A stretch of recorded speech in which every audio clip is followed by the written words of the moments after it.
Եվրոպայի խորհրդին Հայաստանի անդամակցության 25-ամյակի կապակցությամբ միջոցառում է կազմակերպվել Եվրոպայի խորհրդի կենտրոնակայանում։ Միջոցառման ավարտին նախարար Միրզոյանը Եվրոպայի խորհրդի գլխավոր քարտուղարին է հանձնել կազմակերպությանն անդամակցության 25-ամյակի կապակցությամբ պատրաստված Հայաստանի նվերը, դատաստանագիրք, աշխատության, հայոց առաջին դատական օրենսգրքի ձեռագիր վերարտադրության օրինակը։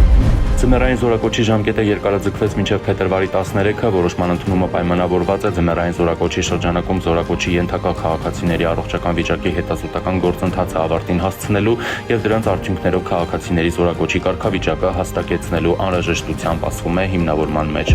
Իրանի խորհրդանի խոսնակ Մոհամմադ Բաղեր Ղալիբաֆը հանդես է եկել ծավալուն հայտարարությամբ, անդրադառնալով ԱՄՆ-ի հետ լարված հարաբերություններին ու հնարավոր ռազմական բախման հեռանկարներին։ Նա նշել է, որ թեև Դոնալդ Թրամփը կարող է պատերազմ սկսելու որոշում կայացնել, սակայն նա չի տիրապետի դրա ավարտի սցենարներին ու հետագա զարգացումներին։ Մենք Զելենսկուն հրավիրում ենք Մոսկվա, եթե նա պատրաստ է հանդիպել Ռուսաստանի նախագահի հետ։ Ռուսաստանի նախագահ Պուտինի օգնական Յուրի Ուշակովն է ասել. «Մենք երաշխավորում ենք Զելենսկու անվտանգությունն ու աշխատանքի անհրաժեշտ պայմանները»։